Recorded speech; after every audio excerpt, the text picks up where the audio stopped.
Efficient demons, ut quae non sunt, sic tamen quasi sint, uns patienta hominibus exhibienta.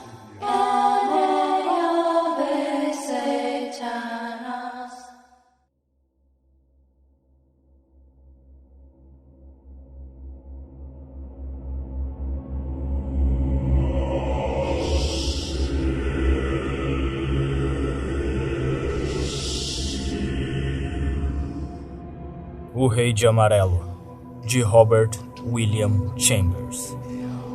Primeiro conto: O Reparador de Reputações.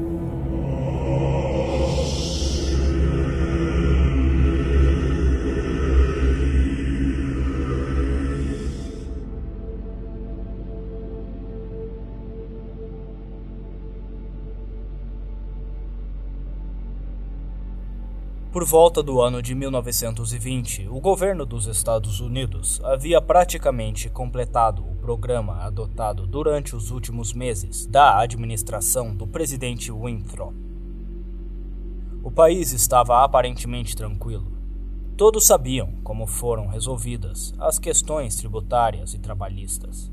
A guerra com a Alemanha, em um incidente pelo embargo por parte desse país, as ilhas Samoa não deixou cicatrizes visíveis sobre a República, e a ocupação temporária de Norfolk pelo exército invasor fora esquecida na alegria de repetidas vitórias navais, e com a subsequente e ridícula situação das forças do general von Gartenlaub no estado de Nova Jersey. Os investimentos cubanos e havaianos lucraram 100%, e o território de Samoa, como um posto de abastecimento de carvão, bem valeu o seu custo. O país estava em um estado esplêndido de defesa. Cada cidade da costa havia sido bem provida de fortificações em terra. O exército, sob o olhar parental do Estado-Maior, organizado de acordo com o sistema prussiano, ampliou-se para 300.000 homens, com um contingente reserva de 1 milhão, e 6 magníficas esquadras de cruzadores e navios de guerra patrulhavam as 6 estações de mares navegáveis, deixando-se uma reserva a vapor amplamente preparada para controlar as águas locais. Os senhores do Oeste haviam, finalmente, sido compelidos a reconhecer que uma universidade para o treinamento de diplomatas era tão necessária quanto as escolas de direito são para a formação de advogados. Consequentemente, não éramos mais representados por compatriotas incompetentes. A nação estava próspera. Chicago, por um momento paralisada depois de um segundo grande incêndio, havia se levantado de suas ruínas, branca e imperial, e mais bonita que a cidade branca que fora construída para a diversão da nação no ano de 1893. Por todos os lugares, a boa arquitetura estava substituindo a arquitetura de má qualidade. E mesmo em Nova York, um desejo repentino por decência havia varrido uma grande porção dos horrores existentes. Ruas foram alargadas, propriamente pavimentadas e iluminadas. Árvores foram plantadas, praças foram projetadas, estruturas elevadas foram demolidas e vias subterrâneas construídas para substituí-las. Os novos edifícios governamentais e quartéis eram amostras excelentes de arquitetura, e o longo sistema de píeres de pedra que cercava completamente a ilha havia sido transformado em parques que se revelavam como uma bênção à população. O subsídio para o teatro e a ópera estatais trouxe sua própria recompensa. A Academia Nacional de Design muito se assemelhava às instituições europeias do mesmo tipo. Ninguém invejava o secretário de Belas Artes, muito menos seu gabinete e sua pasta. O secretário de Silvicultura gozava de um momento muito mais calmo graças ao novo sistema da Polícia Montada Nacional. Havíamos lucrado bastante por meio dos últimos tratados com a França e Inglaterra.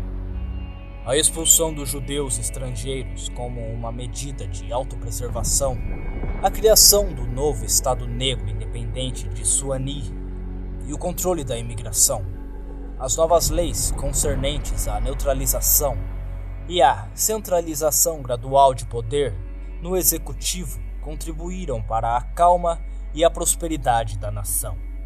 Quando o governo solucionou o problema dos índios e esquadrões de patrulheiros da cavalaria indígena em vestimentas nativas foram substituídos por organizações deploráveis, atreladas à retaguarda de regimentos moldados por um antigo secretário de guerra, a nação soltou um longo suspiro de alívio. Quando, depois do colossal congresso de religiões, o fanatismo e a intolerância foram enterrados em suas sepulturas, e a bondade e a caridade começaram a unir seitas antes inimigas, muitos pensaram que o milênio chegara, ao menos no novo mundo, que, afinal de contas, é um mundo por ele mesmo.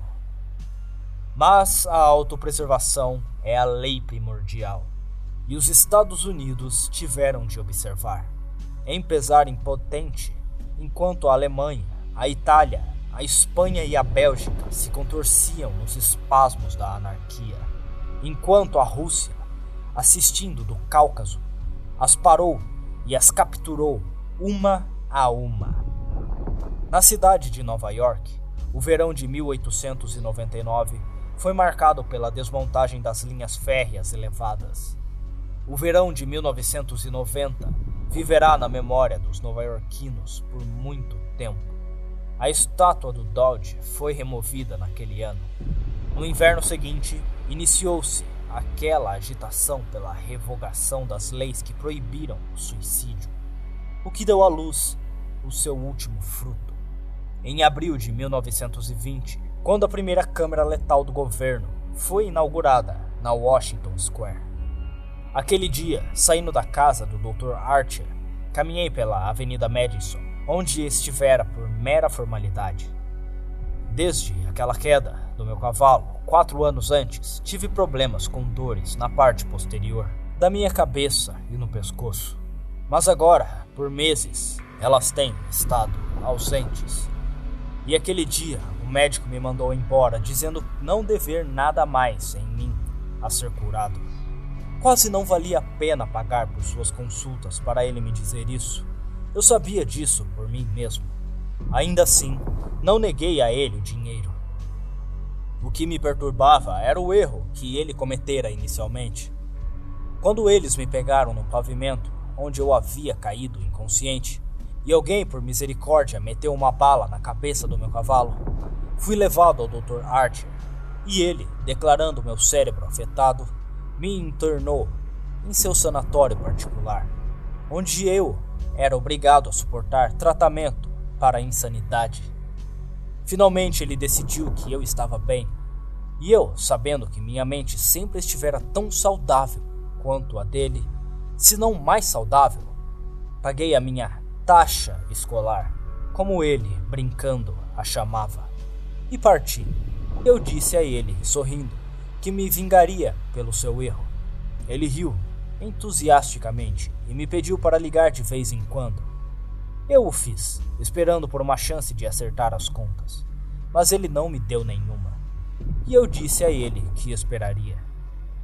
A queda de meu cavalo, felizmente, não deixara qualquer sequela. Pelo contrário, havia mudado todo o meu caráter para melhor.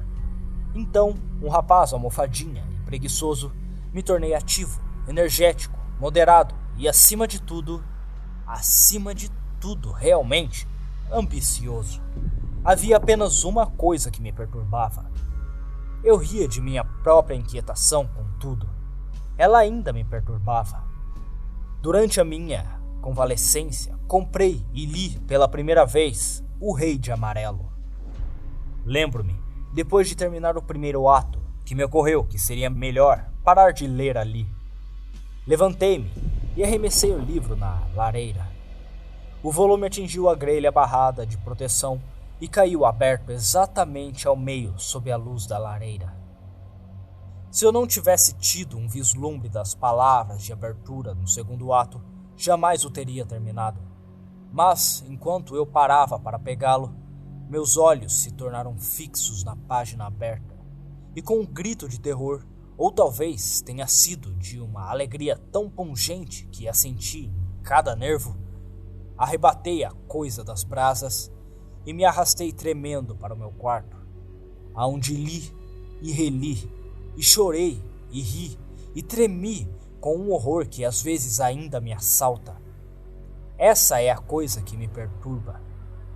Por não poder esquecer Carcossa, onde as estrelas negras pendem dos céus, onde as sombras dos pensamentos dos homens se estendem pelo entardecer, quando os sóis gêmeos se escondem dentro do lago de Rali, e a minha mente guardará para sempre a lembrança da máscara pálida. Oro para que Deus amaldiçoe o escritor, como o escritor amaldiçoou o mundo com essa bela, estupenda criação, terrível em sua simplicidade, irresistível em sua verdade. Um mundo que agora treme diante do Rei de Amarelo. Quando o governo francês confiscou os exemplares traduzidos que haviam acabado de chegar a Paris, Londres, é claro, se tornou ávida para lê-lo. É bem sabido como o livro se espalhou como uma doença infecciosa.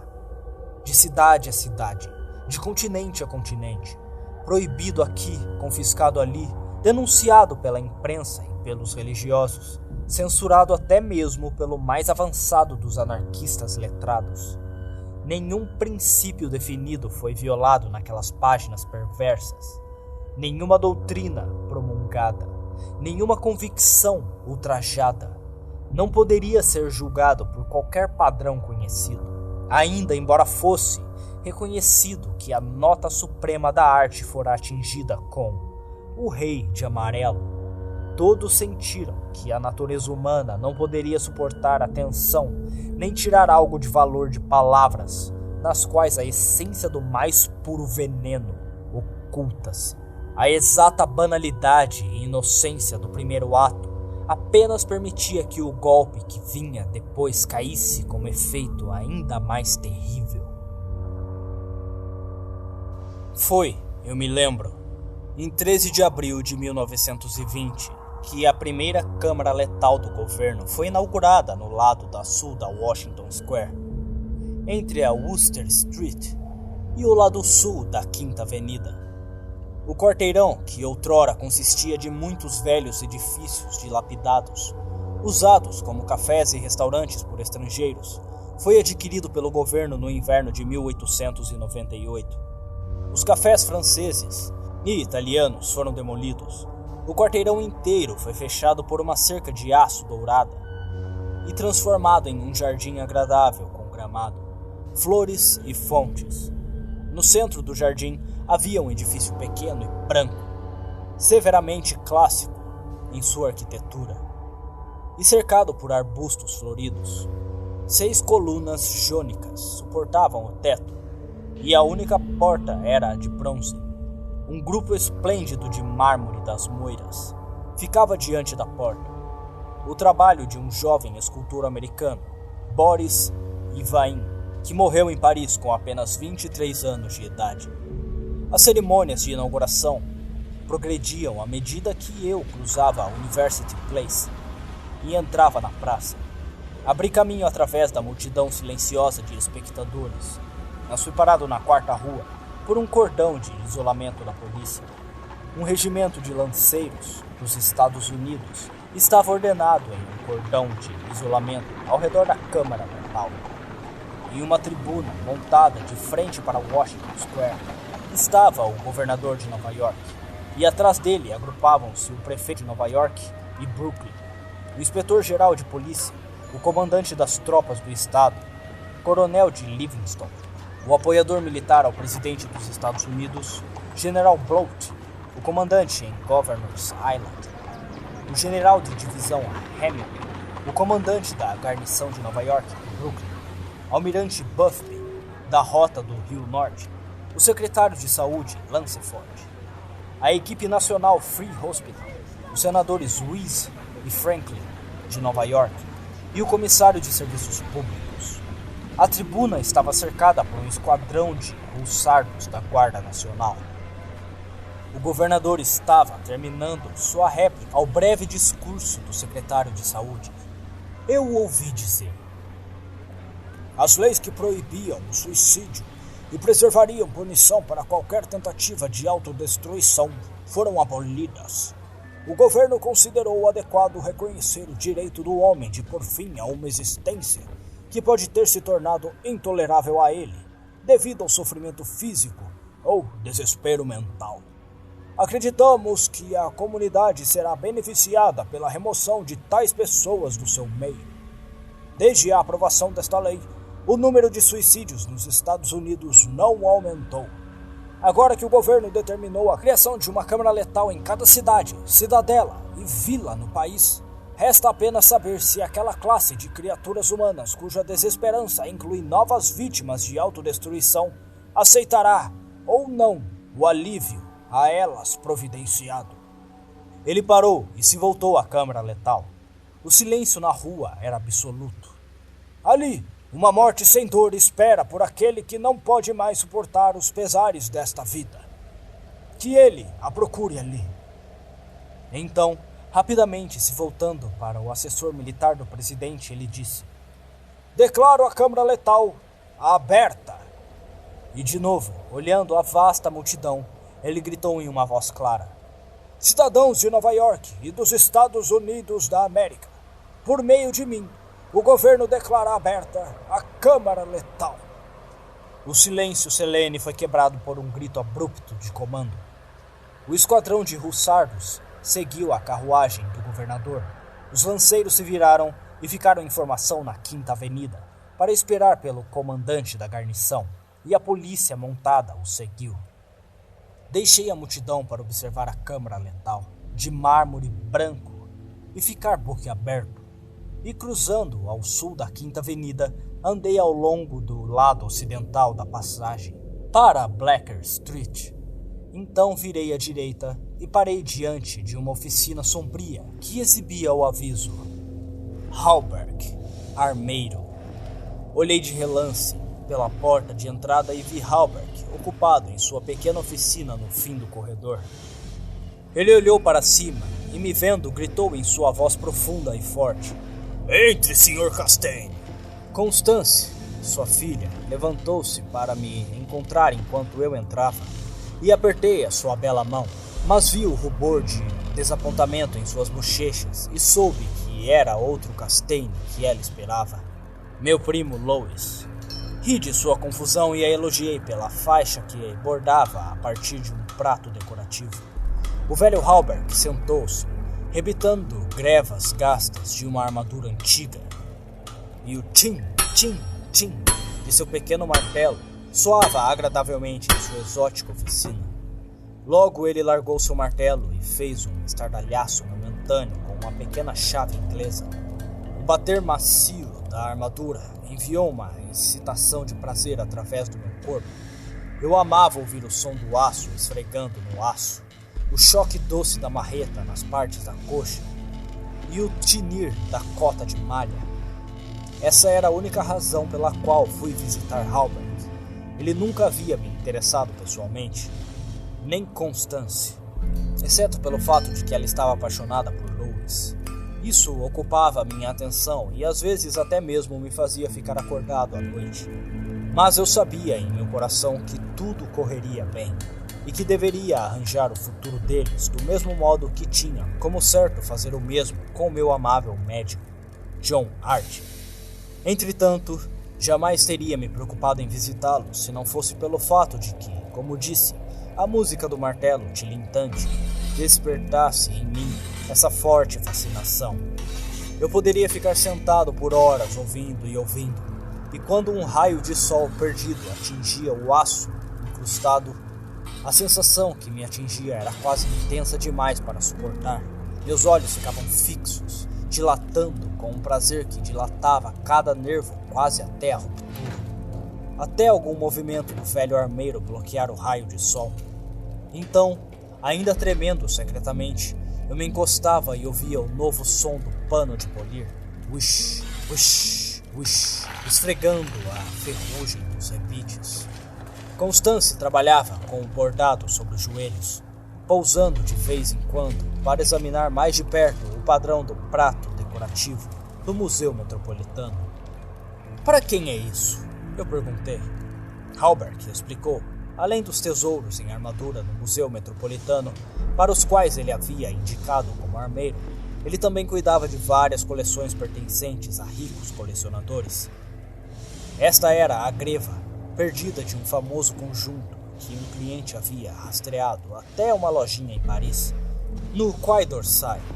Ele, Halbert, havia negociado por ela e a conseguiu, e agora o conjunto estava completo. Ele descansou seu martelo e leu a história do conjunto, cujos registros vinham desde 1450, de proprietário a proprietário, até ser adquirido por Thomas Steinbridge, quando sua soberba coleção foi vendida. Este cliente de Halbert comprou o conjunto e, desde então, a busca pela greva perdida foi realizada até ser encontrada em Paris, quase por acidente. O senhor continuou a busca tão persistentemente, sem nenhuma certeza de que a greva ainda existisse? Eu perguntei. Mas é claro, ele respondeu. Pela primeira vez tive um interesse pessoal por Halbert. Isso tinha algum valor para o senhor? Eu arrisquei. Não, ele respondeu rindo. Meu prazer em achá-la foi a minha recompensa. O senhor não tem ambição de ser rico? Eu perguntei sorrindo. Minha única ambição é ser o melhor armeiro do mundo, ele respondeu gravemente. Constance me perguntou se eu vira as cerimônias na Câmara Letal. Ela mesma percebera a cavalaria passando pela Broadway naquela manhã e desejou ver a inauguração, mas seu pai quis a faixa terminada e ela ficou atendendo ao seu pedido. Sr. Castaigne, o senhor viu seu primo por lá? Ela perguntou com um ligeiro tremor em seus cílios macios. Não, eu respondi desatentamente. O regimento de Lewis está manobrando fora, no comando de Manchester. Levantei-me e peguei meu chapéu e minha bengala. O senhor vai subir para ver o lunático de novo? Riu o velho Halbert. Se Halbert soubesse como eu abominava aquela palavra, lunático, ele jamais a usaria em minha presença. Isso desperta certos sentimentos em mim, os quais eu não quero explicar. Entretanto, respondi a ele calmamente. Acho que devo aparecer e ver o Sr. Wilde por um momento. Pobre homem, disse Constance, balançando a cabeça. Deve ser difícil viver sozinho, ano após ano, aleijado e quase demente. É muita bondade de sua parte, Sr. Castaigne, visitá-lo tão frequentemente como o senhor faz. Eu acho que ele é mau, observou Halbert, começando de novo com seu martelo. Ouvi o tilintar dourado nas placas da greva quando ele terminou. E eu respondi: Não, ele não é mau. Nem é de modo algum demente. Somente é uma câmara de maravilhas, da qual ele pode extrair tesouros que o senhor e eu daríamos anos de nossas vidas para adquirir. Halbert riu. Continuei um pouco impaciente. Ele conhece história como ninguém. Nada, por mais trivial que seja, escapa às suas investigações. E sua memória é tão primorosa, tão precisa em detalhes, que, se soubessem em Nova York que tal homem existe, as pessoas não poderiam honrá-lo o suficiente. Bobagem! Resmungou Halbert, procurando no chão por um rebite que estivesse caído. É bobagem? Eu perguntei, me esforçando para reprimir o que sentia. É bobagem quando ele diz que as perneiras e os cochotes de armadura esmaltada, comumente conhecida como a brazonada do príncipe, podem ser acolchoadas em meio em uma pilha de acessórios teatrais enferrujados, fogões quebrados e restos de ferro velho em um sótão na Peel Street. O martelo de Halbert caiu no chão, mas ele pegou e perguntou com muita calma como eu sabia que as perneiras e cochote esquerdo da brazonada do príncipe estavam perdidos. Eu não sabia, até o Sr. Wilde contar a mim outro dia. Ele disse que elas estavam no sótão, no número 998, na Peel Street. Bobagem! Ele gritou, mas notei a sua mão tremendo embaixo de seu avental de couro. Isso é bobagem também? Perguntei-me, divertindo. É bobagem quando o Sr. Wilde constantemente se refere ao senhor como o Marquês de Avonshire e a senhorita Constance. Não terminei, pois Constance ficou de pé com terror estampado em sua feição. Hallberg olhou para mim e vagarosamente alisou seu avental de couro. Isso é impossível, ele observou. O Sr. Wilde pode saber de muitas outras coisas. Sobre armaduras, por exemplo, e sobre a brazonada do príncipe. Interrompi sorrindo. Sim, ele continuou vagarosamente. Sobre armaduras também. É possível. Mas ele está errado em relação ao Marquês de Avonshire, que, como o senhor sabe, matou o difamador de sua esposa anos atrás e foi para a Austrália, onde não viveu muito mais do que ela. O Sr. Wilde está errado, murmurou Constance. Seus lábios estavam pálidos, mas a sua voz estava doce e calma. Vamos concordar, se assim deseja, que neste caso em particular, o Sr. Wilde está errado.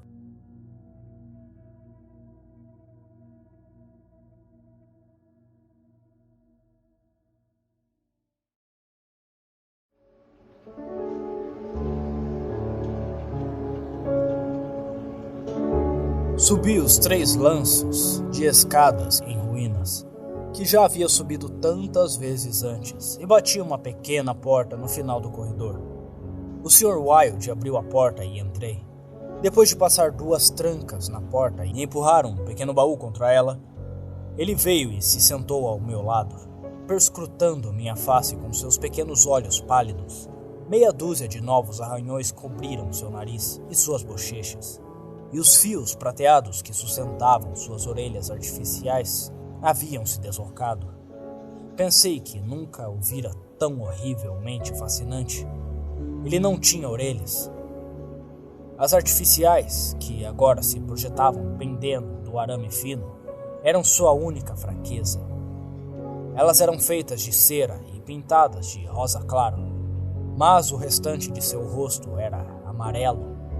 Ele poderia ter se dado ao luxo de alguns dedos artificiais para sua mão esquerda, a qual era absolutamente sem dedos, mas parecia que isso não lhe causava incômodo, e ele estava satisfeito com as orelhas de cera. Ele era muito pequeno, quase não mais alto do que uma criança de 10 anos, mas seus braços eram magnificamente desenvolvidos e suas coxas tão grossas quanto as de qualquer atleta. Entretanto, a coisa mais extraordinária sobre o Mr. Wilde era que um homem de sua maravilhosa inteligência e conhecimento pudesse ter uma cabeça como aquela. Ela era achatada e pontuda, como as cabeças de muitos daqueles desafortunados que são aprisionados em sanatórios pela fraqueza mental. Muitos o chamavam de louco, mas eu sabia que ele era tão são quanto eu. Não nego que ele era excêntrico. A mania que ele tinha de pegar aquela gata e provocá-la até ela voar em seu rosto como um demônio certamente era excêntrica. Nunca pude entender por que ele mantinha a criatura, nem o prazer de se fechar em seu quarto com esta besta intratável e feroz. Lembro-me de uma vez em que, ao erguer os olhos do manuscrito que estava estudando à luz das lamparinas, vi o Sr. Wilde agachado e imóvel em sua cadeira alta, seus olhos completamente brilhantes de excitação, enquanto a gata, que havia se levantado de seu lugar diante do fogão, veio rastejando pelo chão, direto para ele. Antes que eu pudesse me mover, ela encostou sua barriga no chão, se curvou, tremeu e saltou em seu rosto, gemendo e espumando.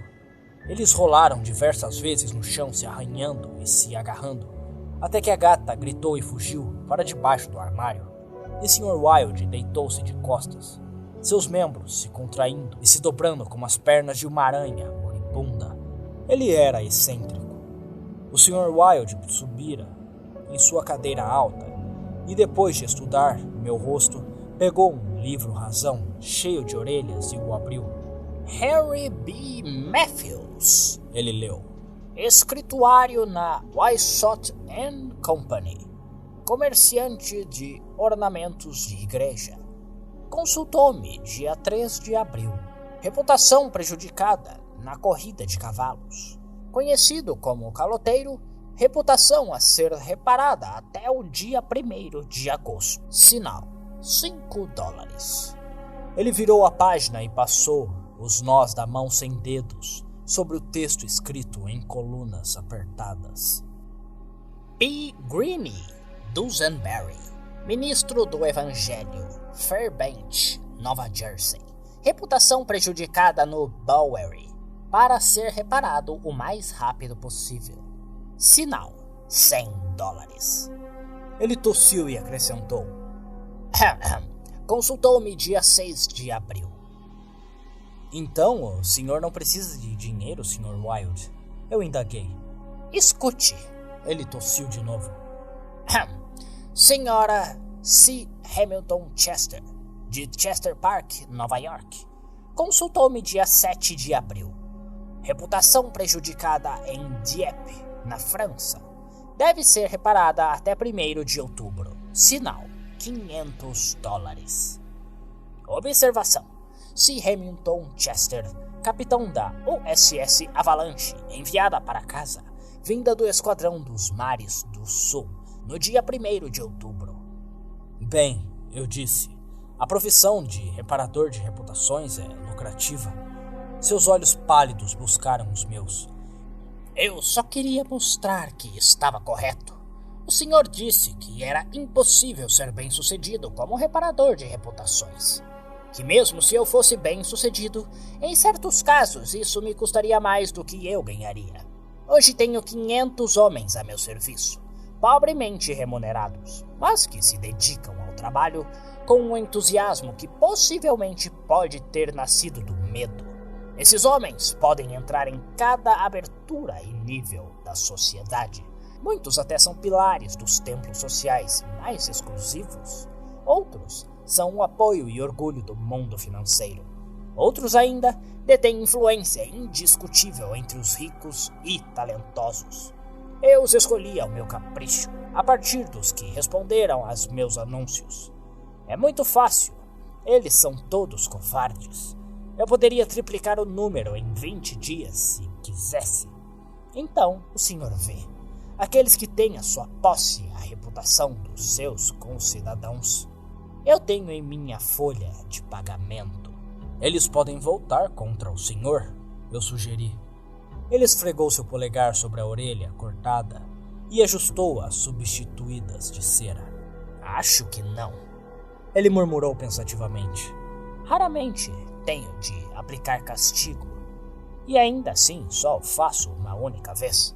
Além disso, eles gostam de seus salários. Como o senhor aplica o castigo? Eu perguntei. Seu rosto por um momento estava horrível de se olhar. Seus olhos se encolheram em um par de faíscas verdes. Eu os convido a vir conversar um pouco comigo, ele disse em uma voz suave. Uma batida na porta o interrompeu e seu rosto retomou sua expressão agradável. Quem é? Ele perguntou. O Sr. Stylet, foi a resposta. Venha amanhã, respondeu o Sr. Wilde. Impossível, começou o outro, mas foi silenciado por um tipo de rosnado do Sr. Wilde. Venha amanhã, ele repetiu. Escutamos alguém se afastar da porta, virar para chegar à escada. Quem era? Eu perguntei. Arnold Stylet, proprietário e chefe editorial do grande New York Daily. Ele tamborilou no livro com a sua mão, sem dedos, adicionando.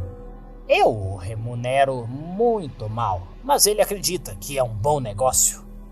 Arnold Stylet, repeti assombrado. Sim, disse o Sr. Wilde com uma tosse de satisfação.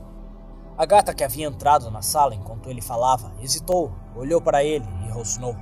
Ele desceu da cadeira e, agachando-se no chão, pegou a criatura em seus braços e a acariciou. A gata parou de rosnar e logo começou a ronronar alto, que parecia aumentar em timbre quando ele a alisava. Onde estão as anotações? Eu perguntei. Ele apontou para a mesa e pela 100ª vez peguei a pilha de manuscritos, intitulada A Dinastia Imperial da América. Por uma semana, Uma por uma, estudei as páginas bem gastas apenas por meu manuseio, embora eu soubesse tudo memorizado do começo. Quando de Carcossa, Asíades, Rastur e Aldebaran. A. Castaigne, Luís de Calvados, nascido em 19 de dezembro de 1877. O li com avidez, atenção absorta, pausando para repetir algumas partes em voz alta, me demorando especialmente em Hildred de Calvados, filho único de Hildred Castaigne, e Edith Landis Castaigne, primeiro na sucessão, etc. e etc. Quando terminei, o Sr. Wilde acenou com a cabeça e tossiu. Falando com a sua ambição legítima, ele disse: como Constance e Louis estão se entendendo? Ela o ama? Respondi simplesmente. De repente, a gata em seus joelhos se virou e atacou seus olhos, e ele a arremessou e subiu na cadeira em frente a mim. E o Dr. Archer? Mas essa é uma questão que o senhor pode solucionar quando desejar, adicionou. Sim, eu respondi. Dr. Archer pode esperar. Mas é hora de ver o meu primo Louis. Chegou a hora, ele repetiu, e então pegou outro livro-razão da mesa e o folheou rapidamente. Nós estamos em contato com 10.000 homens, ele murmurou. Podemos contar com 100.000 dentro das primeiras 28 horas. E em 48 horas o Estado ascenderia em massa. O país segue o Estado, e a porção que não seguir, quero dizer, Califórnia e o Noroeste, ficaria melhor se nunca tivesse sido habitada.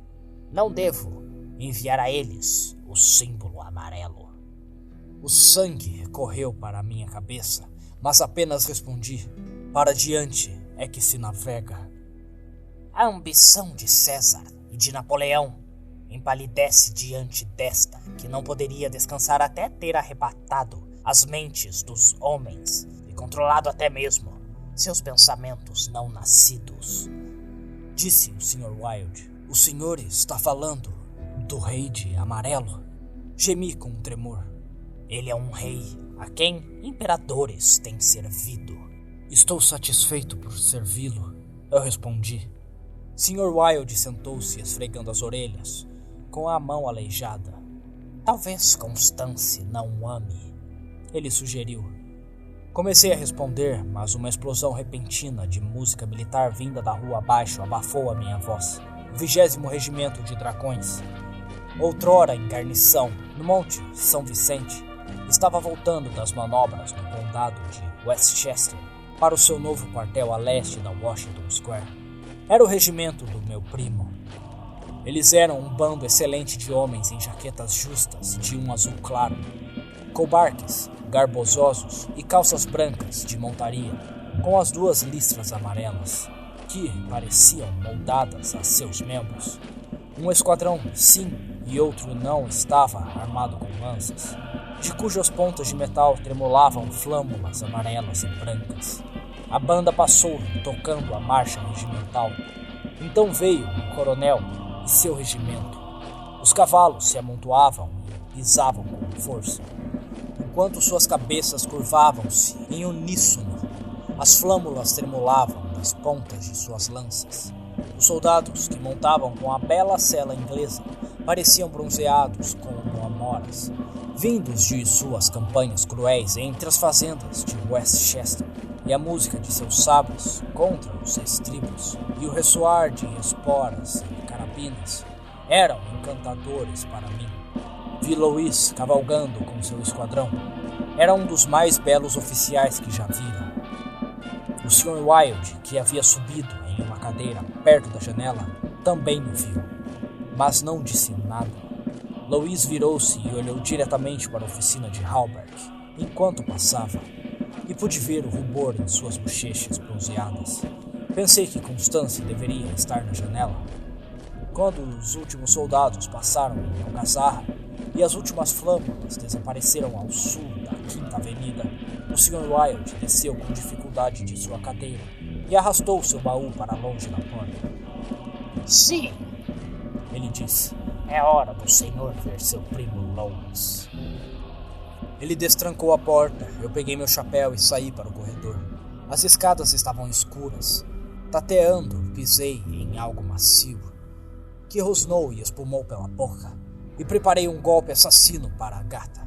Mas a minha bengala se espatifou na balaustra e o animal correu de volta para o quarto do Sr. Wilde. Passando pela porta de Halberg de novo, o vi ainda trabalhando na armadura, mas não parei. E com passo acelerado, segui pela Blacker Street até Worcester e contornei o terreno da Câmara Letal. E atravessando a Washington Square, fui direto para meus aposentos, no Benedict. Lá almocei confortavelmente. Li o Herald e o Meteor. E finalmente fui até o cofre de aço em meu quarto e ajustei a combinação temporizada. Os 3 minutos e 3/4 que preciso esperar enquanto a trava está se abrindo são para mim momentos de ouro. Do instante em que ajusto a combinação ao instante em que agarro a alavanca e abro as sólidas portas de aço, vivo um êxtase de expectativa. Esses momentos devem ser como os momentos passados no paraíso. Sei o que vou encontrar no fim desse limite de tempo. Sei o que o cofre maciço guarda em segurança para mim, apenas para mim. E o requintado prazer de esperar é severamente acentuado quando o cofre se abre e eu pego, de sua base de veludo, um diadema de ouro puro cravejado de diamantes reluzentes. Faço isso todos os dias. E mesmo assim, a alegria de esperar e tocar de novo, por fim, o diadema parece apenas aumentar com o passar dos dias. É um diadema digno de um rei entre os reis, um imperador entre imperadores. O rei de amarelo pode até desprezá-lo, mas ele deverá ser usado por seu servo real.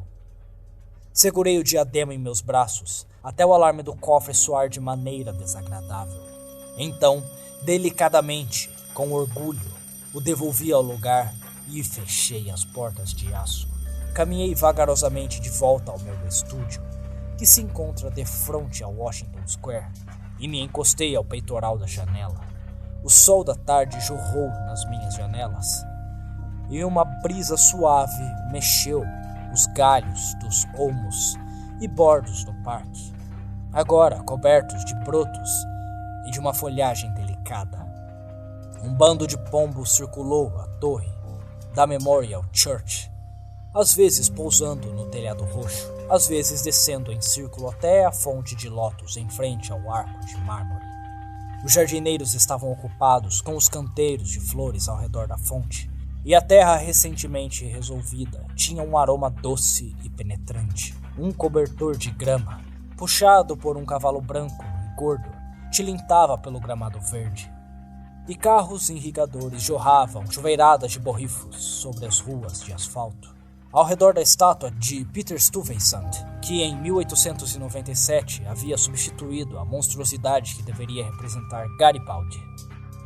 Crianças brincavam à luz do sol de primavera, e babás conduziam elaborados carrinhos de bebê, com uma despreocupada indiferença pelos ocupantes de rosto pálido, o que poderia ser explicado pela presença de meia dúzia de soldados, em boa forma, sentados languidamente nos bancos. Através das árvores, o arco memorial de Washington cintilava como prata à luz do sol, e além, na extremidade leste da praça, estava o quartel de pedra cinza dos dragões, e os estábulos de granito branco da artilharia estavam vivos, cheios de cor e movimento. Olhei para a câmara letal, localizada na extremidade oposta ao jardim. Algumas pessoas curiosas ainda se demoravam próximo à cerca de aço dourada, mas dentro do terreno, os caminhos estavam desertos. Observei as águas das fontes onduladas e brilhando. Os pardais já haviam encontrado este novo recanto de banho. E as bacias estavam cobertas com essas coisinhas emplumadas e empoeiradas. 2 ou 3 pavões brancos tomaram seus caminhos pelo gramado, e um pombo de cor opaca se sentou tão imóvel sobre os braços de uma das moiras que parecia fazer parte da escultura de pedra. Estava indo embora despreocupadamente, quando uma pequena comoção no grupo de curiosos remanescentes ao redor dos portões atraiu a minha atenção. Um rapaz havia entrado e avançado com longos passos nervosos ao longo do caminho de cascalho que leva às portas de bronze da câmara letal. Ele parou por um momento diante das moiras, e enquanto levantava sua cabeça para aqueles 3 rostos misteriosos, o pombo levantou-se de seu poleiro esculpido, voou em círculos por um momento e rumou para leste. O rapaz pressionou a mão contra seu rosto, e então, com um gesto indefinível, subiu os degraus de mármore. Com um salto, as portas de bronze se fecharam atrás dele. Meia hora depois, os remanescentes se afastaram e o pombo assustado retornou a seu poleiro, nos braços da moira. Coloquei meu chapéu e fui ao parque para uma pequena caminhada antes do jantar. Assim que o atravessei, o caminho central, um grupo de oficiais passou, e um deles chamou: "Olá, Hildred!" e voltou para me cumprimentar. Era meu primo, Louis, que ficou sorrindo e batendo em suas esporas com seu chicote de montaria. "Acabei de voltar de Westchester", ele disse. "Passei alguns momentos bucólicos, leite e palhada. Você sabe, garotas de leitarias em seus chapéus que falam 'como é que é?' e 'não acho' quando você diz a elas que são bonitas. Eu estou quase morrendo de vontade de uma das refeições reforçadas no Demônicos. Quais são as mais novas?" "Não há", respondi cordialmente. "Vi seu regimento chegando esta manhã." "Ah, você viu? Eu não vi você." "Onde estava?" "Na janela do Sr. Wilde." "Oh, céus!" ele começou impacientemente. "Aquele homem é doido varrido. Não entendo por que você..." Ele viu o quanto irritado fiquei devido a essa explosão e implorou meu perdão. "De verdade, velho camarada," ele disse. "Não quero ofender um homem que você gosta, mas não consigo enxergar de maneira nenhuma o que você tem em comum com o Sr. Wilde. Ele não é de boa estirpe. Para falar de forma educada, ele é horrivelmente deformado. Ele tem uma mente de um louco criminoso. Você sabe que ele esteve em um manicômio." "Eu também estive." Interrompi calmamente. Louis olhou surpreso e confuso por um momento, mas se recuperou e me deu um tapa com entusiasmo no ombro. "Você está completamente curado," ele começou, mas o interrompi novamente. "Acho que você quer dizer que simplesmente reconheceram que nunca estive louco." "Claro que é isso. É isso que quero dizer." Ele riu. Não gostei de sua risada porque sabia que era forçada, mas acenei com a cabeça alegremente e perguntei a ele aonde estava indo. Louis procurava seus camaradas oficiais que haviam quase alcançado a Broadway. Nós pretendíamos experimentar um coquetel Brunswick, mas, para falar a verdade, estava ansioso por uma desculpa para visitar Hallberg. "Venha comigo. Farei de você a minha desculpa." Encontramos o velho Hallberg, elegantemente vestido em um fresco terno de primavera, parado à porta de sua oficina e farejando o ar. "Acabei de decidir levar Constância a um pequeno passeio antes do jantar," ele respondeu à impietuosa saraivada de perguntas de Louis. "Pensamos em caminhar no trecho do parque ao longo da North River." Naquele momento, Constância apareceu e alternava entre pálida e rosnada à medida que Louis se inclinou em direção aos seus dedos enluvados. Tentei arrumar uma desculpa, alegando um compromisso nos arrebaldades da cidade, mas Louis e Constance não deram ouvidos, e vi que esperavam que eu ficasse e desse atenção ao velho Hallberg. Afinal de contas, eu poderia ficar de olho em Louis, pensei, e quando eles pararam uma charrete na Spring Street, fui atrás deles e me sentei ao lado do armeiro. A bonita fileira de parques e alemadas de granito à beira dos pieres ao longo da North River, que começaram a ser construídos em 1910 e terminados no outono de 1917, se tornaram os passeios mais populares da metrópole. Eles se estendiam da barragem até a Rua 190, contemplando o nobre rio e possibilitando uma boa visão da costa de Jersey e das serras à frente.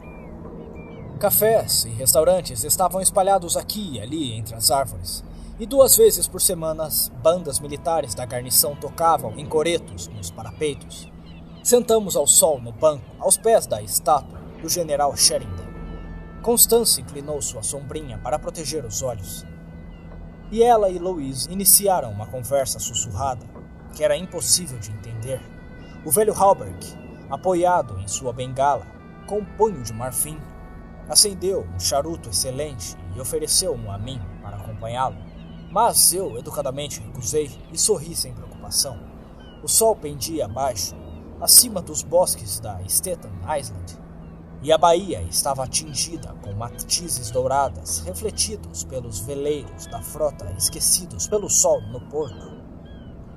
Brigues, escunas, iates, balsas desajeitadas com seus deques repletos de pessoas, transportadores ferroviários carregando filas de vagões de carga marrons, azuis e brancos, grandiosos navios ressoantes a vapor, navios comerciais comuns a vapor, navios de cabotagem, dragas, barcaças e por todo lado rebocadores insolentes permeavam toda a baía, refolegando e apitando inoportunamente. Estes eram os barcos que agitavam as águas diurnas, tão distantes quanto os olhos poderiam alcançar, em calmo contraste com a pressa de veleiros e navios a vapor. Uma silenciosa frota de navios brancos de guerra permanecia imóvel em meio à correnteza.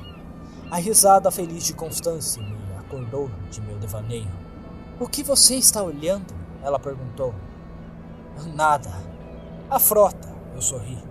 Então Louise nos contou quais eram os navios, indicando cada um por sua posição relativa ao Red Fort em Governor's Island. "Aquela coisinha em forma de charuto é um barco torpedeiro," ele explicou. "Ali há mais 4 parados, próximos uns aos outros. Eles são o Starpom, o Falcon e o Sea Fox e o Octopus. As canhoteiras acima são a Princeton, a Chaplin, a Stillwater e a Erie. Perto delas estão os cruzadores Farragut e Los Angeles, e acima deles os navios de guerra Califórnia e Dakota, e o Washington. O que está no comando, aqueles 2 curtos, parecendo pedaços de metal, o que estão ancorados ali perto do Castelo Williams, são os monitores armados de 2 torres de tiros, Terrible e Magnificent. Atrás deles ficam o navio Ariete, Osceola." Constance olhou para ele com profunda aprovação em seus belos olhos. "Quantas coisas você sabe para um soldado?" ela disse, e todos os unimos na risada que se seguiu. Logo Louise levantou-se com um aceno de cabeça e ofereceu o braço a Constance, e passearam ao longo do murado do rio. Halberg os observou por um momento e depois se voltou a mim. "O Sr. Wilde estava correto," ele disse. "Encontrei as primeiras perdidas e o cochote esquerdo da brazanada do príncipe em um velho sótão repugnante de lixo na Peel Street." "Número 998? Eu perguntei com um sorriso. "Sim." "O Sr. Wilde é um homem inteligente," eu observei. "Quero dar a ele crédito desta descoberta de enorme importância," continuou Halberg. "E pretendo que todos saibam que ele tem todo o direito à fama." "Ele não agradecerá por isso," eu respondi categoricamente. "Por favor, não diga nada sobre isso." "O senhor sabe quanto vale?" disse Halberg. "Não, $50, talvez." "Está avaliado em 500, mas o proprietário da brazonada do príncipe dará $2.000 para a pessoa que completar a armadura. Essa recompensa também pertence ao Sr. Wilde." "Ele não a quer.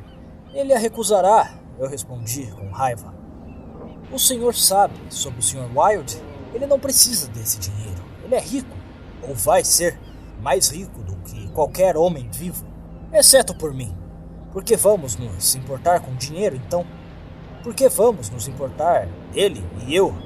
Quando o quê?" perguntou Halberg atônito.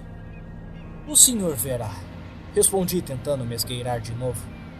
Ele me olhou minuciosamente, bem como o Dr. Archer costumava fazer, e soube que ele pensava que eu estava mentalmente doente. Talvez fosse melhor para ele que não usasse naquele instante a palavra lunático. "Não," respondi ao senhor pensativo. "Não mencionado. Não estou mentalmente fraco. Minha mente é tão saudável quanto a do Sr. Wilde. Ainda não me importo em explicar o que tenho em mãos, mas é um investimento que pagará mais do que mero ouro, prata ou pedras preciosas. Assegurará a felicidade e a prosperidade de um continente, sim, de um hemisfério. Oh, disse Halberg. E com o tempo, continuei mais calmamente, assegurará a felicidade do mundo inteiro. E por coincidência, a sua própria felicidade e a prosperidade, bem como a do Sr. Wilde? Exatamente. Mas poderia tê-lo estrangulado por ter usado aquele tom de voz. Ele me olhou em silêncio por um momento e então disse muito gentilmente: Por que não desiste de seus livros e estudos, Sr. Castaigne? E faz uma caminhada entre as montanhas, em algum lugar. O senhor costumava gostar muito de pescar. Jogue algumas iscas para as trutas no Rangeles. Não ligo mais para a pescaria, respondi sem uma sombra de irritação em minha voz. O senhor costumava gostar muito de tudo, continuou. De esportes, velejar, de tiro, de montaria. Nunca mais pensei em montar desde a minha queda, disse calmamente. Ah, sim, a sua queda, ele repetiu, olhando para longe de mim. Pensei que aquela bobagem havia ido longe demais. Então, levei a conversa de volta ao Sr. Wilde, mas ele examinava o meu rosto de maneira extremamente ofensiva para mim. O Sr. Wilde, ele repetiu. O senhor sabe o que ele fez esta tarde? Ele desceu e fixou uma placa acima da porta do corredor próximo ao meu. Ela dizia: Sr. Wilde, reparador de reputações. Terceira campanha. O senhor sabe o que pode ser um reparador de reputações? Eu sei, respondi sufocando a raiva interior. Ah, ele disse novamente. Louis e Constance voltaram caminhando e pararam para perguntar se gostaríamos de nos juntar a eles. Halberg olhou para o seu relógio. No mesmo momento, saiu uma nuvem de fumaça vinda das casamatas do Castelo Williams. O estrondo do disparo do canhão, durante a cerimônia de arreamento da bandeira, correu sobre a água e ecoou nas serras à frente. A bandeira desceu do mastro e clarins soaram nos conveses brancos dos navios de guerra, e a primeira luz elétrica brilhou na costa de Nova Jersey. Enquanto voltava da cidade com Halberg, ouvi Constance murmurar a Louise algo que não entendi, mas Louise sussurrou, minha querida, em resposta. E de novo andando com Halberg, através da praça, ouvi um murmúrio de querido e minha Constance. E soube que o momento de conversar com meu primo Louis sobre questões importantes se aproximava.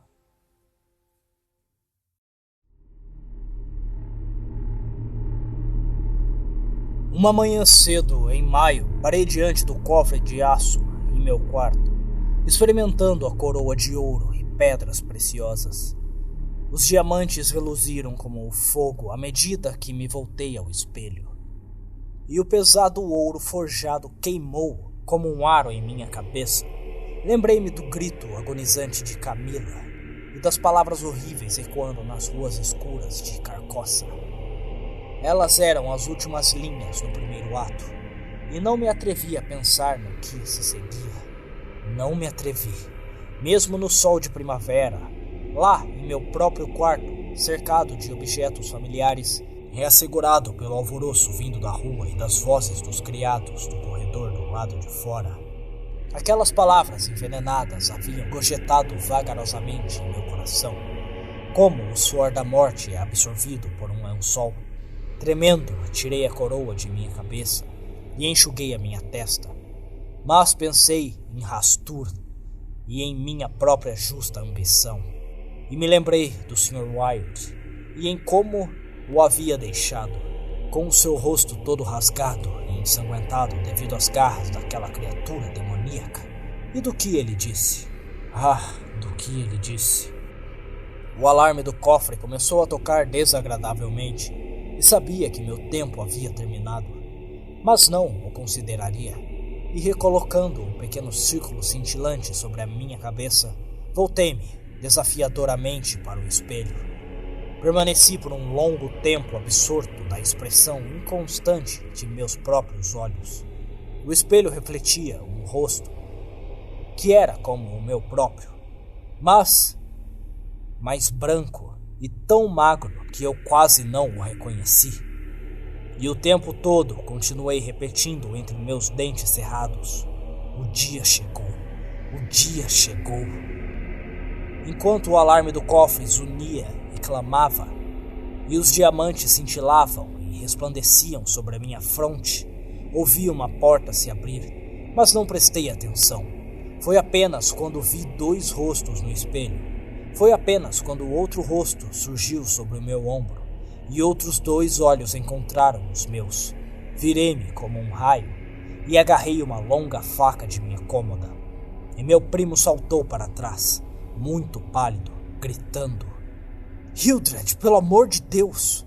Então, quando abaixei a minha mão, ele disse: "Sou eu, Lois. Você não me conhece?" Permaneci em silêncio. Não poderia falar nem se a minha vida dependesse disso. Ele caminhou até mim e tirou a faca de minha mão. "O que está acontecendo?" ele perguntou em uma voz suave. "Você está doente?" Não, respondi, mas duvido que ele tenha me ouvido. Venha, velho companheiro", ele exclamou. "Tire essa coroa de latão e venha para o estúdio. Você vai a um baile de máscaras? O que é esta bijuteria de teatro, afinal?" Estava feliz por ele pensar que a coroa era feita de latão e vidro. Contudo, não gostei mais dele por pensar assim. Deixei-o tomar a coroa de minha mão, sabendo que era melhor satisfazê-lo. Ele arremessou o esplêndido diadema no ar, o pegou e devolveu a mim, sorrindo. "Não vale mais que 50 centavos", ele disse. "Para que isso?" Eu não respondi, mas peguei o pequeno círculo de suas mãos e, colocando-a no cofre, fechei a porta de aço maciço. O alarme cessou seu zunido infernal instantaneamente. Ele me observou curioso, mas não pareceu notar o súbito cessar do alarme. Ele falou, entretanto, sobre o cofre, como se fosse uma lata de biscoitos. Temendo que ele pudesse descobrir a combinação, guiei o caminho para o meu estúdio. Lois se jogou no sofá e acertava as moscas com seu fiel chicote de montaria. Ele usava seu uniforme, com sua jaqueta enfeitada e cap garboso, e percebi que suas botas de montaria estavam salpicadas de lama vermelha. "O que você tem feito?" eu indaguei. "Saltando por riachos lamacentos em Jersey", ele disse. "Ainda não tive tempo de me trocar. Estava com pressa para ver você. Você não tem uma dose de alguma coisa? Estou morto de cansaço. Fiquei 24 horas em cima de uma cela." Dei a ele um pouco de conhaque do meu estoque medicinal, que ele bebeu com uma careta. "Que troço horrível", ele observou. "Vou dar a você um endereço de onde vendem conhaques de verdade. É bom o suficiente para as minhas necessidades", eu disse, de maneira indiferente. "Uso para limpar o meu peito." Ele fixou o olhar e chicoteou uma outra mosca. "Veja, velho companheiro", ele começou. "Tenho algo para sugerir a você. Faz 4 anos que você se trancou aqui, como uma coruja aqui em cima, sem ir a lugar nenhum, sem fazer nenhum exercício saudável, sem fazer porcaria nenhuma a não ser se debruçar sobre todos aqueles livros ali na prateleira." Ele olhou rapidamente ao longo da fileira e prateleiras. "Napoleão, Napoleão, Napoleão", ele leu. "Pelo amor de Deus, você não tem nada além de Napoleão aqui?" "Gostaria que fossem encadernados em ouro?" eu disse. "Mas espere, sim, há outro livro. O Rei de Amarelo." Olhei para ele firmemente. "Você já leu?" eu perguntei. "Eu não, graças a Deus. Não quero ficar louco." Vi que ele se arrependeu do que disse assim que proferiu aquelas palavras. Só existe uma palavra que detesto mais do que lunático. Essa palavra é louco. Mas me controlei e perguntei por que ele achava o Rei de Amarelo perigoso. "Oh, eu não sei", ele disse com pressa. "Apenas me lembro da comoção que ele causou, das denúncias vindas dos religiosos e da imprensa. Acho que o autor se matou com um tiro após criar essa monstruosidade, não foi?" "Sei que ele ainda está vivo", eu respondi. "Isso provavelmente é verdade", ele murmurou. "Balas não poderiam matar um demônio como aquele." "É um livro de grandes verdades", eu disse. "Sim", ele respondeu. "De verdades que deixam homens fora de si e destroem suas vidas. Não importa se a coisa é, como dizem, a verdadeira essência suprema da arte. É um crime ter sido escrito, e com certeza nunca vou abrir as suas páginas. É isso que você veio me dizer? Eu perguntei. Não, ele disse. Vim para lhe contar que vou me casar. Acredito que por um momento meu coração parou de bater, mas mantive meus olhos em seu rosto. Sim, continuou sorrindo alegremente. Casar com a garota mais doce da terra, Constance Halberg. Eu disse mecanicamente. Como você sabia? Perguntou atônito. Eu mesmo não sabia até aquela noite em abril passado, quando passeamos no calçadão à beira do rio antes do jantar. Quando vai ser? Eu perguntei. Seria em setembro próximo, mas 1 hora atrás um despacho chegou, mandando nosso regimento a presídio em São Francisco. Partiremos amanhã ao meio-dia. Amanhã, ele repetiu. Pense só, Hildred. Amanhã serei o homem mais feliz que já respirou nesse belo mundo, pois Constance irá comigo. Estendi a mão para dar os parabéns, e ele a agarrou e apertou como um tolo bondoso que era, ou fingia ser. Vou ganhar meu próprio esquadrão como presente de casamento, tagarelou. Capitão e Sra. Lois Constane. Hein, Hildred? Então ele me contou onde seria e quem estaria lá, e me fez prometer ir e ser o padrinho. Cerrei meus dentes e ouvi sua conversa fiada, infantil, sem mostrar o que sentia. Mas eu estava chegando ao limite da minha paciência. E quando ele se levantou, de repente, e batendo suas esporas até elas tilintarem, disse que precisava ir. Não o detive. Há uma coisa que eu quero pedir a você, eu disse em voz baixa. Peça-me, está prometido, ele riu. Quero que você me encontre para uma conversa de 15 minutos hoje à noite. É claro, como quiser, ele disse, um pouco intrigado. Aonde? Em qualquer lugar. No parque, ali. Ah, a que horas, Hildred? 00:30. Por Deus, o que... Ele começou, mas se controlou e rindo concordou. O vi descendo as escadas com pressa, seu sabre batendo em cada passo.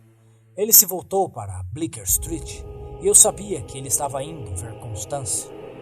Dei a ele 10 minutos para desaparecer e então o segui em seus passos, levando comigo a coroa de pedras preciosas e a túnica de seda bordada com o símbolo amarelo.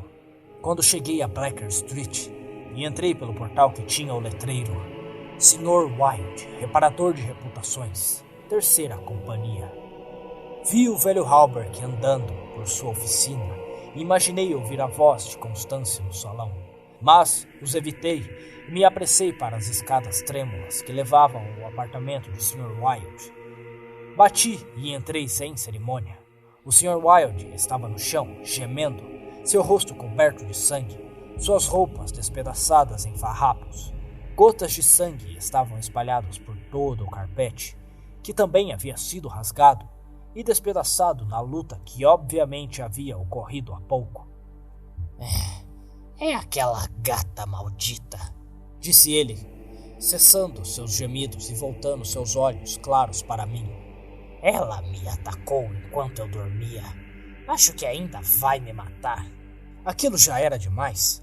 Então fui à cozinha e, pegando uma machadinha na despensa, comecei a procurar a fera infernal para dar um fim a ela imediatamente. A minha busca foi inútil, e depois de um tempo desisti e voltei para encontrar o Sr. Wilde. Agachado em sua cadeira alta, perto da mesa, ele levara o seu rosto e trocara suas roupas. Preenchera com o colódio os grandes cortes que as garras da gata haviam deixado em seu rosto, e uma tira de pano escondia a ferida em sua garganta.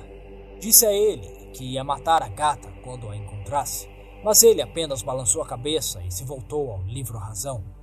Ele leu nome após nome das pessoas que vieram até ele para tratar de suas reputações, e as somas que ele acumulara eram espantadoras. Eu pressiono de vez em quando, ele explicou.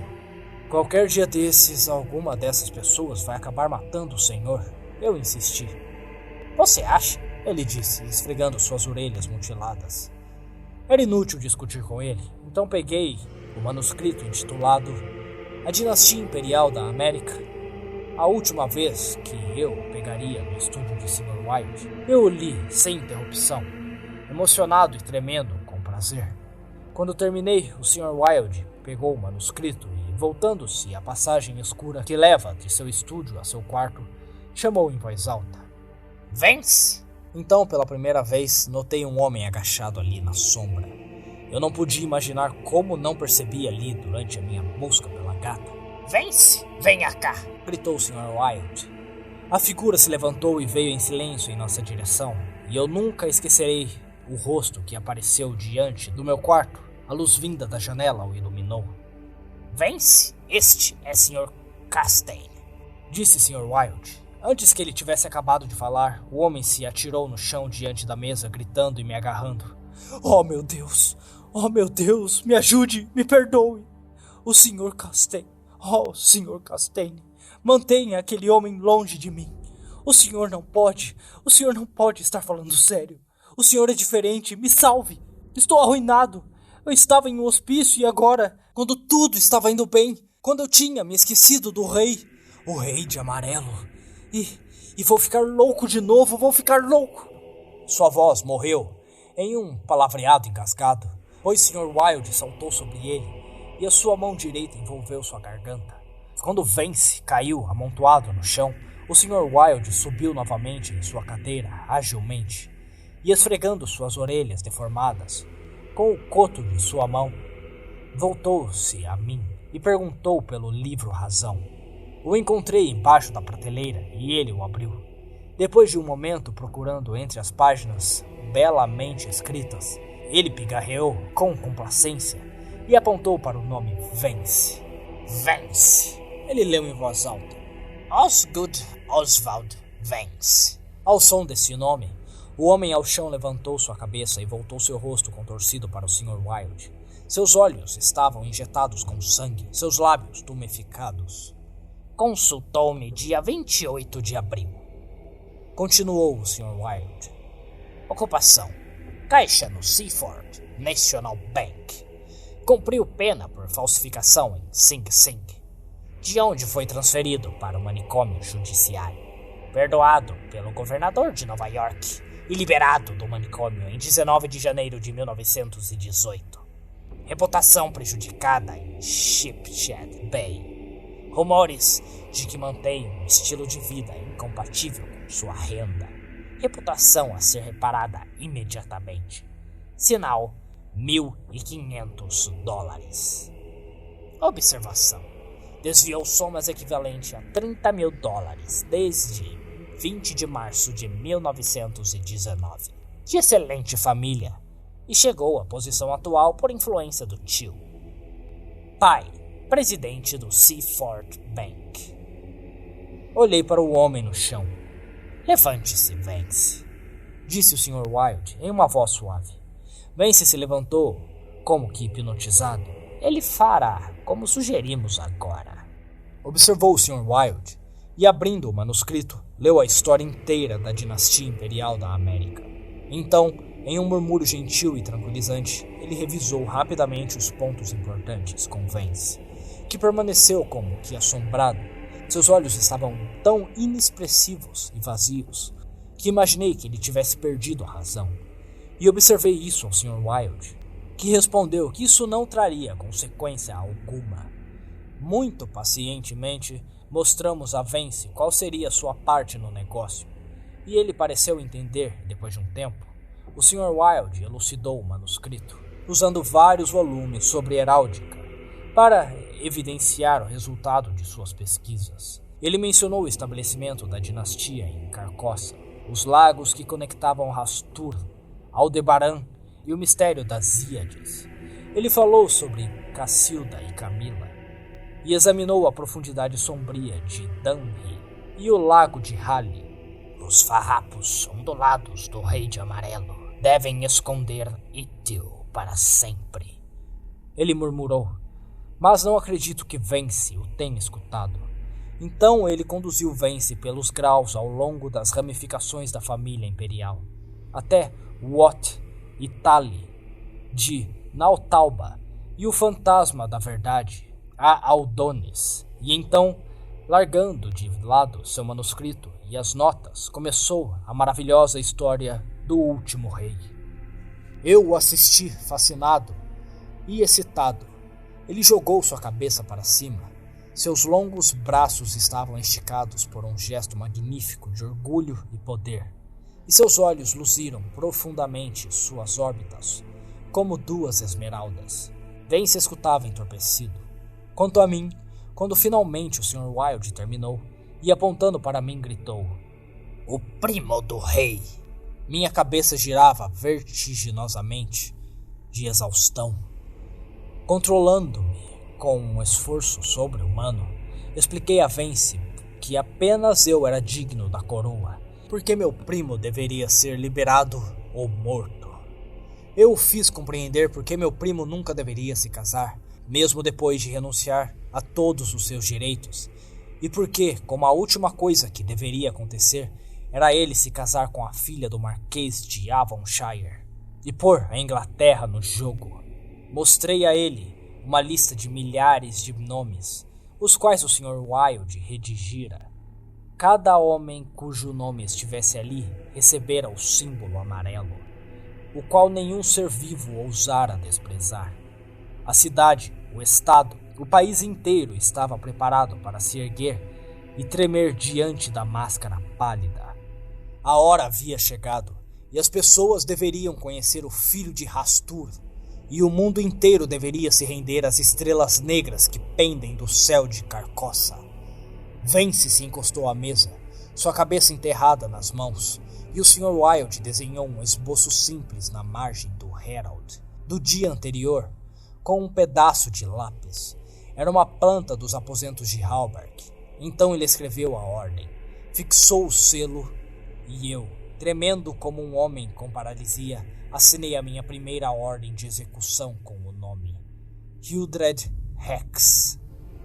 O Sr. Wilde escalou até o chão e, abrindo o armário, pegou uma grande caixa quadrada da primeira prateleira. Ele a trouxe até a mesa e abriu. Dentro, uma faca nova estava envolta em um papel de seda.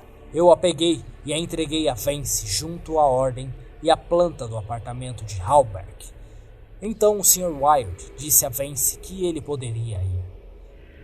E ele se foi, cambaleando como um pária dos cortiços. Sentei-me por um momento assistindo a luz do dia desaparecer atrás da torre quadrada da Judson Memorial Church.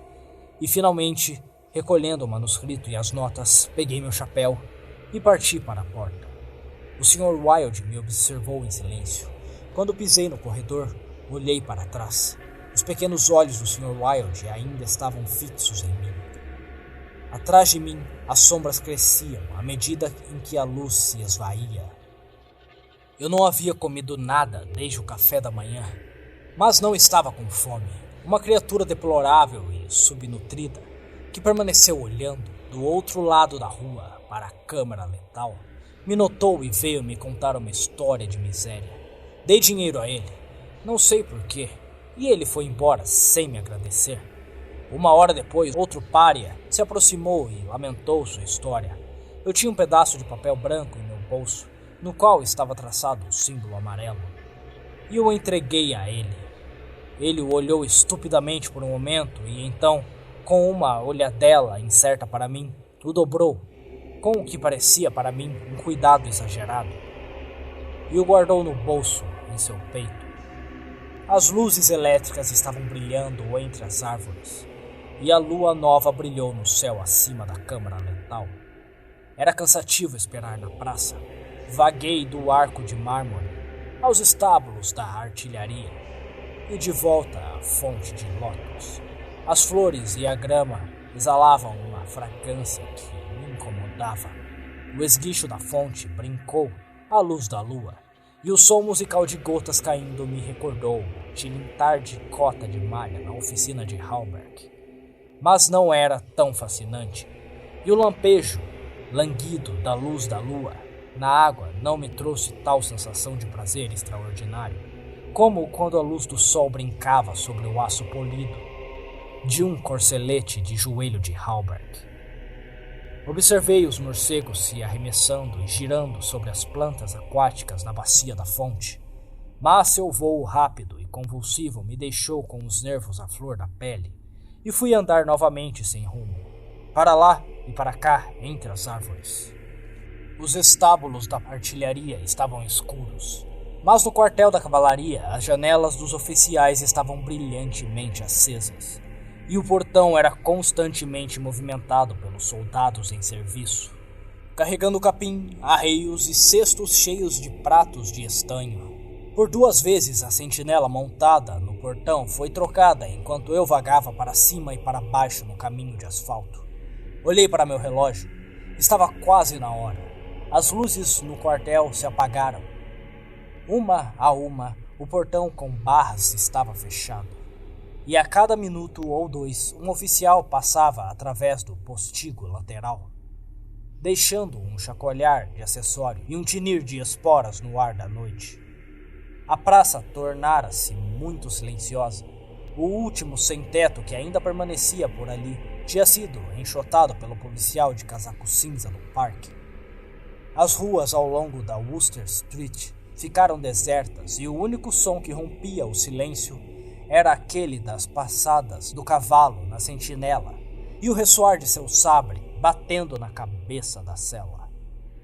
Nos alojamentos, os aposentos dos oficiais ainda estavam com as luzes acesas e os militares em serviço passavam de um lado para o outro diante das janelas da sacada. Soou meia-noite, no novo pináculo da igreja de São Francisco Xavier, e após a última badalada daquele triste sino, uma figura atravessou o postigo, ao lado do portão levadiço. Devolveu a continência da sentinela e, depois de atravessar a rua, entrou na praça e dirigiu-se à residencial de Benedict. Louis, chamei. O homem girou em seus calcanhares com esporas e veio direto ao meu encontro. É você, Hildred? Sim. Você chegou bem na hora. Peguei sua mão em cumprimento e giramos ao encontro da câmara letal. Ele tagarelou sobre seu casamento e os encantos de Constance e seus futuros planos, chamando a minha atenção para suas insígnias de capitão nos ombros e o arabesco dourado triplo em suas mangas e no cap. Acredito que dei tanta atenção à música de suas esporas e de seu sabre, tanto quanto a sua tagarelice infantil, e finalmente paramos sobre os olmos da esquina da 4ª rua, na praça em frente à câmara metal. Então ele riu e me perguntou o que queria com ele. Gesticulei para que ele se sentasse em um banco sobre a luz elétrica e sentei ao seu lado. Ele olhou para mim curioso, com aquele mesmo olhar examinador que eu tanto odeio e temo em médicos. Senti o insulto desse olhar, mas ele não percebeu e cuidadosamente escondia o que estava sentindo. Bem, velho camarada, ele indagou, o que posso fazer por você? Tirei o manuscrito e as notas de A Dinastia Imperial da América de meu bolso e, olhando nos olhos dele, disse: Vou contar a você. Prometa-me, com suas palavras de honra, ler este manuscrito do começo ao fim, sem fazer nenhuma pergunta. Prometa-me ler essas notas de mesmo jeito e prometa-me que vai escutar o que tenho a dizer depois. Prometo, se assim o deseja, ele disse agradavelmente. Dê-me o documento, Hildred. Ele começou a ler, levantando suas sobrancelhas com um ar intrigado e caprichoso que me fez tremer com raiva sufocada. Enquanto ele avançava, sobrancelhas contraídas, seus lábios pareciam formar a palavra baboseira. Então ele me pareceu ligeiramente entediado, mas aparentemente por causa do meu pedido, continuou a ler, buscando um estímulo para se interessar, o que logo deixou de ser um esforço. Ele começou bem perto de quando, nas páginas escritas com letras apertadas, chegou ao seu próprio nome. E quando chegou ao meu, abaixou o documento e me olhou atentamente por um momento, mas manteve suas palavras e continuou sua leitura. E deixei a questão meio formada morrer em seus lábios sem resposta. Quando ele terminou e leu a assinatura do Sr. Wilde, dobrou o documento cuidadosamente e o devolveu a mim. Entreguei a ele as notas e ele as murmurou, empurrando seu cap para cima de sua testa, com um gesto juvenil do qual me lembrava tão bem da época da escola. Eu observava seu rosto à medida que ele lia, e quando terminou, peguei as notas com o manuscrito e os guardei no meu bolso. Então desdobrei um pergaminho marcado com um símbolo amarelo. Ele viu o símbolo, mas não pareceu reconhecê-lo, e chamei sua atenção a isso, um pouco bruscamente. Bem, ele disse, estou vendo, o que é isso? É o símbolo amarelo, eu disse com raiva. Ah, então é isso, disse Louis, naquela voz lisonjeira que o Dr. Archer costumava usar comigo, e que provavelmente teria usado novamente se eu não tivesse resolvido esse problema com ele. Mantive minha raiva controlada e respondi tão calmamente quanto possível. Escute, você deu sua palavra? Estou ouvindo, velho camarada, ele respondeu de forma tranquilizante. Comecei a falar muito calmamente. O Dr. Archer, tendo por meio de alguns meios tomado posse do segredo da sucessão imperial, tentou me privar do meu direito, alegando que, devido a uma queda do meu cavalo 4 anos antes, eu me tornara mentalmente deficiente. Ele pretendia me colocar sobre impedimento em sua própria casa, na esperança de ou me levar à loucura ou me envenenar. Não me esqueci disso. Eu visitei na noite passada e a consulta foi definitiva. Louis ficou muito pálido, mas não se moveu.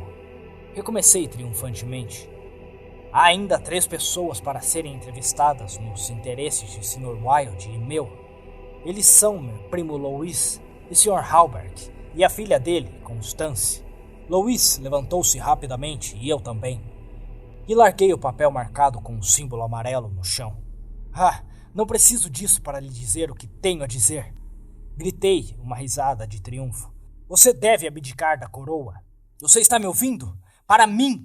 Louis me olhou com um ar perplexo, mas recuperando-se, disse gentilmente.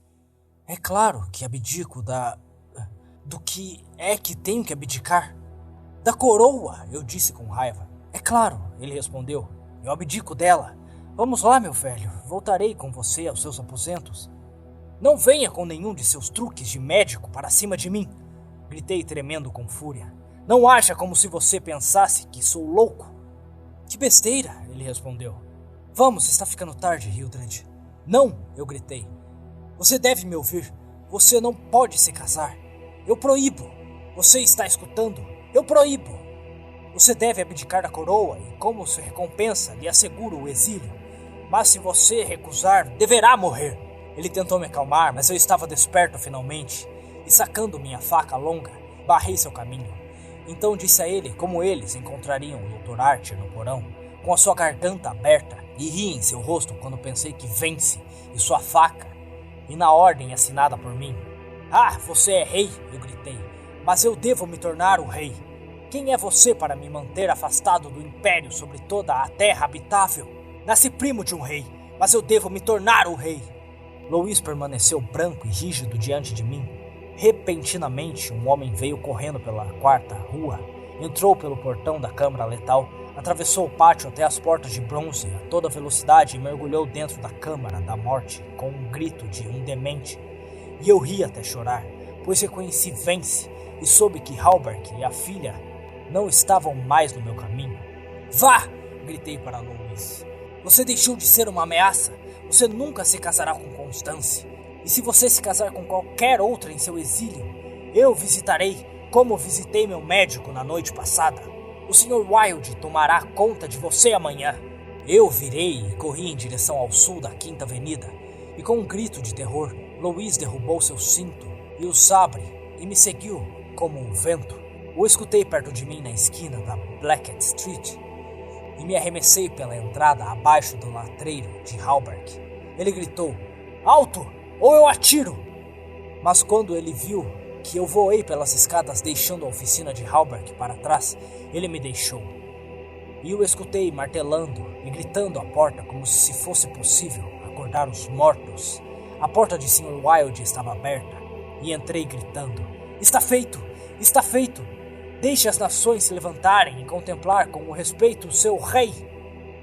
Mas não pude achar o Sr. Wilde, então fui ao armário e peguei o esplêndido diadema em seu estojo. Então vesti a túnica de seda branca bordada com o símbolo amarelo e coloquei a coroa sobre a minha cabeça. Finalmente eu era rei. Rei por meu direito em Hastur. Rei porque eu conhecia o mistério das Íades e minha mente havia explorado as profundezas do lago de Ali. Eu era rei.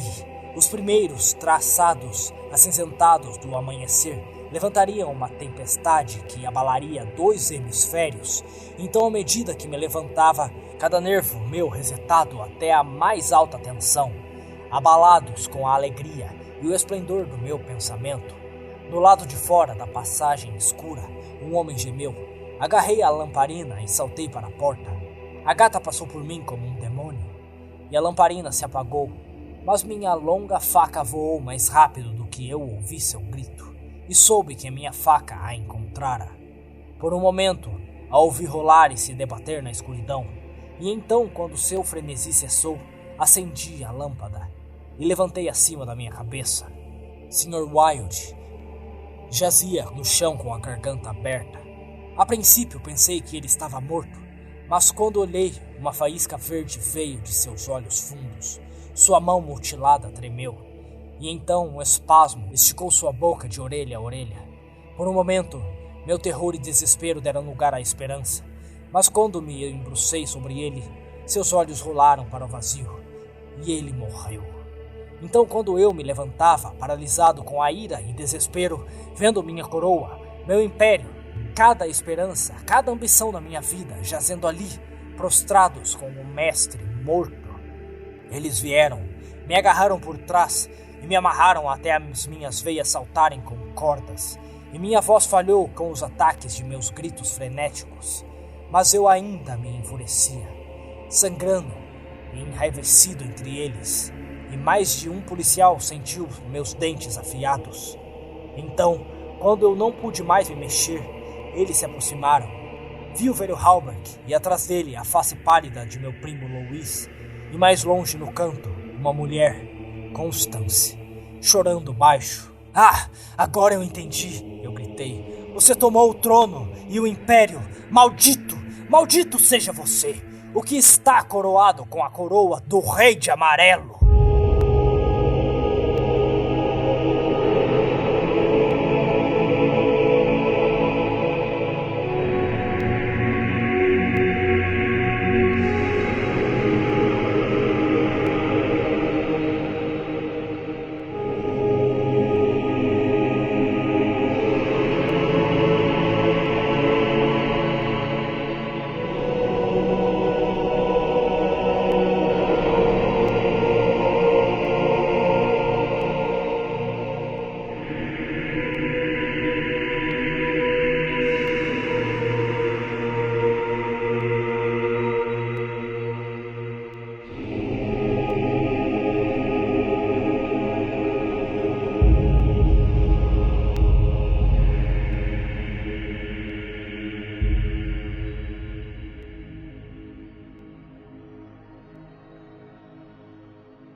Se você chegou até aqui, eu lhe agradeço muito e venho lhe convidar para assinar o meu Apoia-se. Se você gosta do que eu faço e gostou deste episódio e gostaria de ver ainda mais episódios com uma qualidade ainda melhor, eu peço para que verifiquem os links na descrição deste episódio, onde você vai encontrar o link para o meu Apoia-se e também a minha chave Pix para que você possa me ajudar com qualquer quantia. No meu Apoia-se, você ganha acesso exclusivo à comunidade de apoiadores no Discord e acesso aos episódios que só vão ser lançados na semana seguinte. Caso você decida me apoiar via Pix, me mande um e-mail ou até uma mensagem junto ao Pix dizendo seu nome de usuário para ganhar acesso ao Discord exclusivo. Ajudando esse narrador, você decide o futuro do conteúdo que chega até você. Sempre para o melhor, é claro. Não se esqueçam de verificar a descrição desse episódio. Aqui vocês encontram os links para as minhas redes sociais e e-mail para contato, incluindo um Discord geral para a comunidade. Me mandem um e-mail com perguntas, sugestões, elogios ou hates. Fiquem à vontade para comentarem o que desejarem. E desde já, Eu agradeço todo o carinho e apoio. Até a próxima.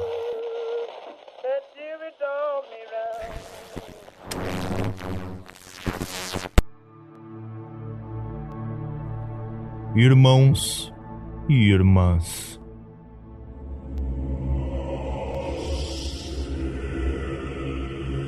vamos nos reunir ao redor do altar e prestar homenagem àqueles que nos apoiaram em nossa jornada para descobrir o conhecimento proibido das divindades místicas. Suas contribuições são a força vital que alimenta a nossa devoção aos seres antigos que residem além do véu. Através de vossa generosidade, somos capazes de mergulhar ainda mais fundo nos segredos obscuros e distorcidos que estão escondidos nas profundezas do cosmos. Gostaria de oferecer um agradecimento especial aos nossos devotos seguidores, que demonstram lealdade inabalável à nossa causa. Yuri Gonçalves, que vossa devoção aos grandes antigos continue a crescer acima de todas as outras coisas. Renato Vital, que sua rara e singular habilidade profana de devoção e oração possa elevar nossos seguidores para além da grandeza. Clério Borges, o ostensivo e eminente, mesmo entre os grandes e profanos de nossa ordem. Que vossa fé e sabedoria jamais se esgote.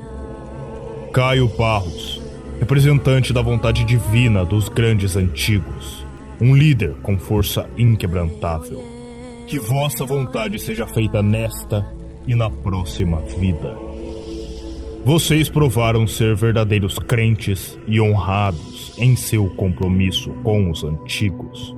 Damos graças aos deuses e a todos os nossos seguidores que compartilham de nossa devoção ao conhecimento proibido. Que nossos caminhos continuem a se entrelaçar enquanto viajamos cada vez mais fundo no abismo.